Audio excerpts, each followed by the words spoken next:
dia fanomeravantsika tsirairay avy indray amin'izao fandaharana izay ionantsika izao fotoana izay fanaovantsika fampaherezantsika ary andraisantsika ny teny avy amin'Andriamanitra raintsika misaotra an'Andriamanitra ray koa ny amin'ny tahotr'Andriamanitra izay eo anatinareo tsirairay avy ny amin'ny fanirianareo tsirairay avy ny amin'ny fandraisana ny ten'Andriamanitra anatin'ny fotsotra sy ny fanarahana azy amin'ny alalan'ny fanahy-tsotra izay ny fanahany masina ahafahantsika manatanteraka izay sitrapony rehetra mihitsy amin'ny anaran'i Jesosy. Raisitsika ny ten'Andriamanitra ao Matthieu toko fahaenina andininy faharoa ambin'ny folo ka hatramin'ny folo Matthieu 6:14.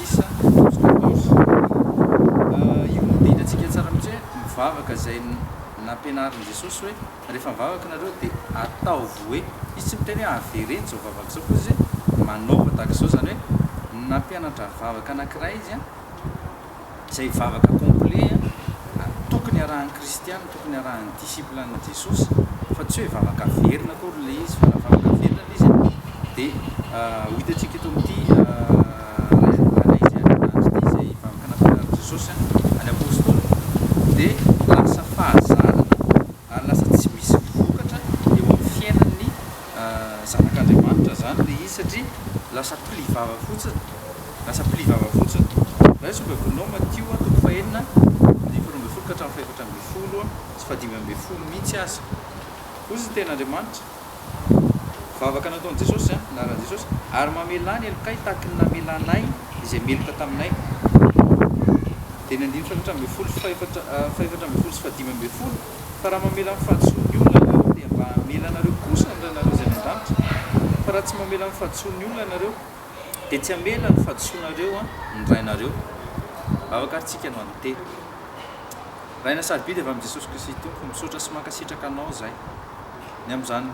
teny fampianaranao tsotra ny amin'ny fomba firaisana amin'ray ny amin'ny vavaka izay nampianaranao anay Jesosy Kristy tompo misaotra anao zay ny amin'ny fanahinao masina izay mampatsiahanay fa misy fotoana tokoa zay manaja anao amin'nitra fotsiny ny fampifonay lavitra anao ka aoka izay tompo hiala amin'ny fahazarana hiala amin'ny tradition hiala amin'ny fombafomba ny razana fombafomba amin'ny fiangonana fa tena hiditra kosa amin'ny lalina iray aminao amin'ny fanahy satria fanahy ianao ary izay mivavaka aminao dia mivavaka amin'ny fanahy sy ny famarinana mivavaka amin'ny fanahy izay atosiky ny teny miraikitra ny teny mba tsy ho very zay ny amin'ny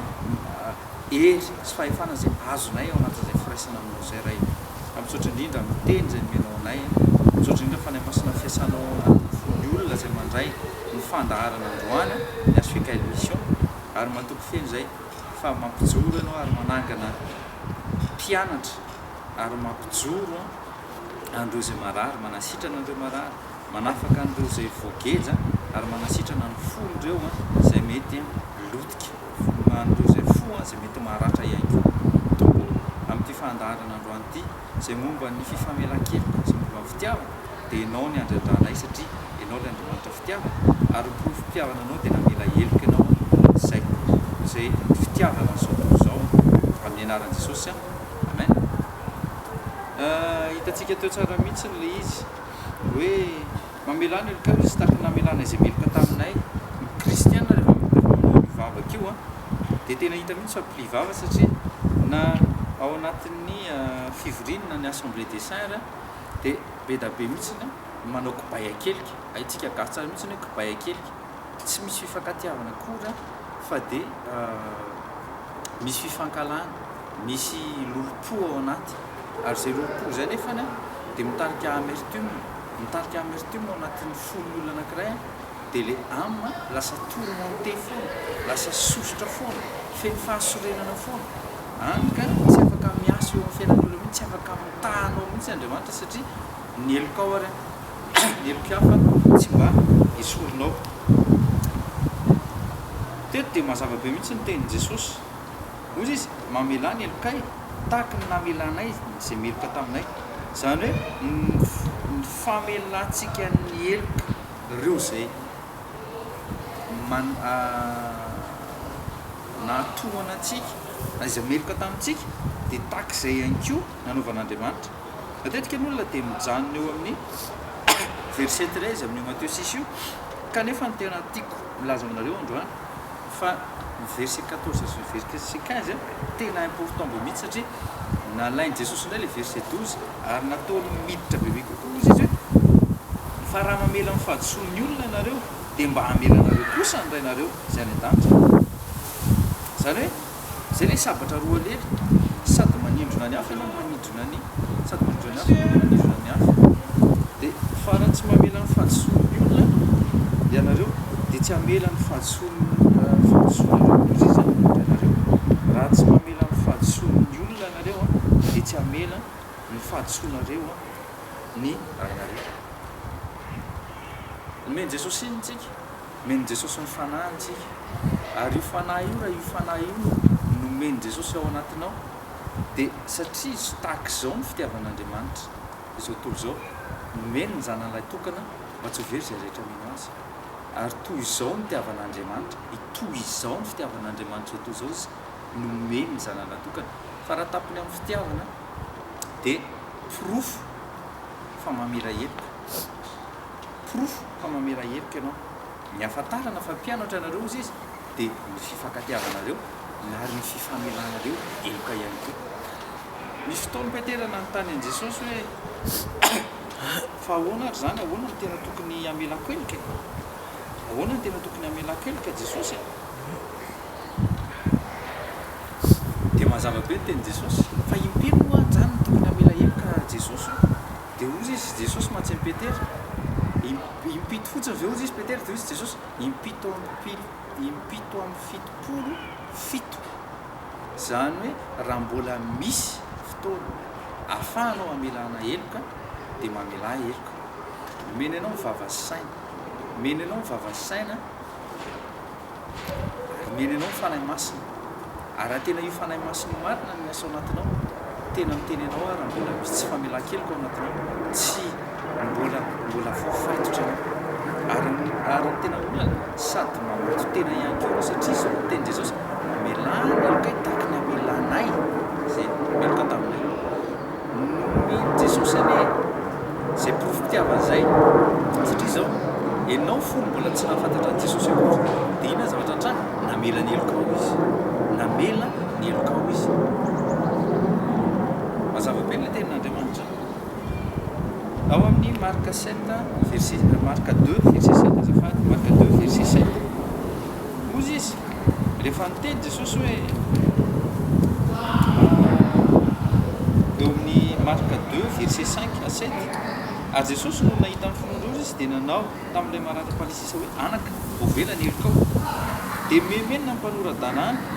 dia niteny hoe ahoana ty lehilahy ty no teny toy izany niteny ratsy izy iza ny mahavela heloka fa tsy ny ray ihany dia Andriamanitra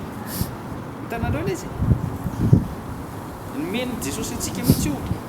io pouvoir mipardonner io na pouvoir mamela heloka ao anatintsika ozy izy zany fanahin'Andriamanitra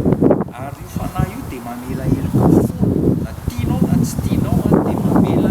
heloka foana ny fanahin'Andriamanitra ary ny kristianina ny disipline an' Jesosy dia tena mamela heloka foana tsy misy mihitsy zany tsy misy mihitsy zany hoe tsy misy mihitsy zany tsy afaka hiteny mihitsy zany ianao raha hoe manana fanahin'Andriamanitra ka miteny hoe tahaka n'ilay olona miteny hoe tena tsy hainao marina neny niatra an'ilay izy zao neny nataony anahy za tena tsy hamela azy mihitsiny za dia miteny ianao fa tena mandolia ianao zao atsovy zay olona zay na ray aman-drenao izy na zanakao dia mifamelana reo heloka fa lasa mamatotra ny hafa ianao sady mamatotra ny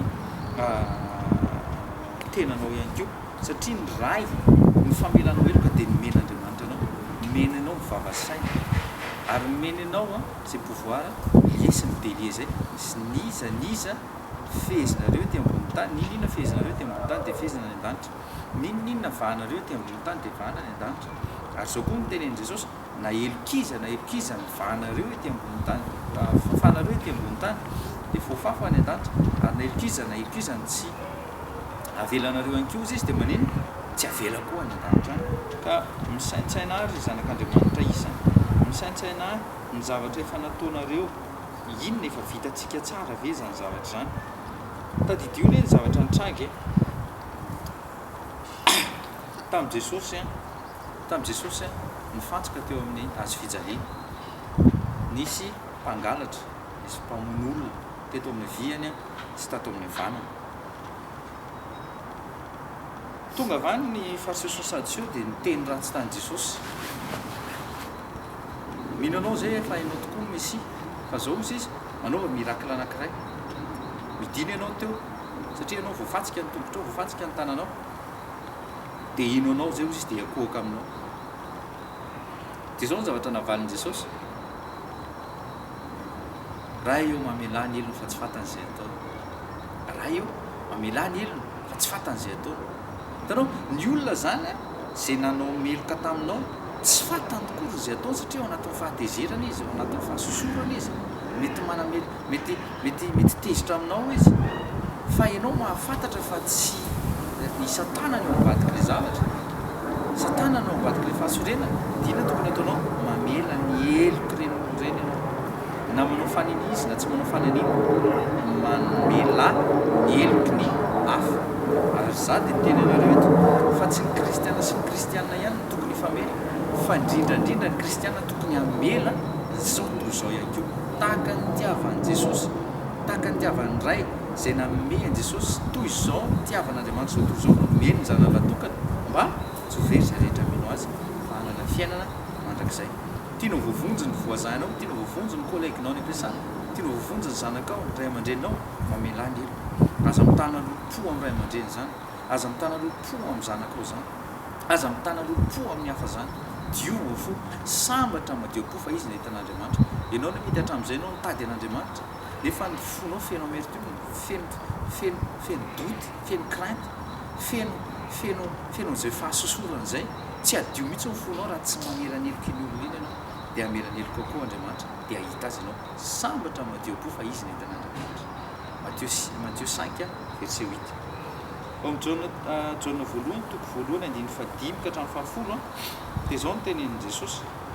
Ary izao no teny renay taminy ka hambaranay aminareo izy. Andriamanitra dia mazava ary tsy misy maizina koa raha hoanina. Ao isika manana firaisana amintsika kanefa mandeha maizina dia mandainga isika ka tsy manao maro. Fa raha mandeha mazava isika dia tahaka azy eo mazava dia manana firaisana isika. Ary ny rahan'i Jesosy zanany no manadio antsika ho afaka amin'ny ota rehetra. Hatreo aloha, ny rahan'i Jesosy zanany manadio antsika ho afaka amin'ny ota rehetra.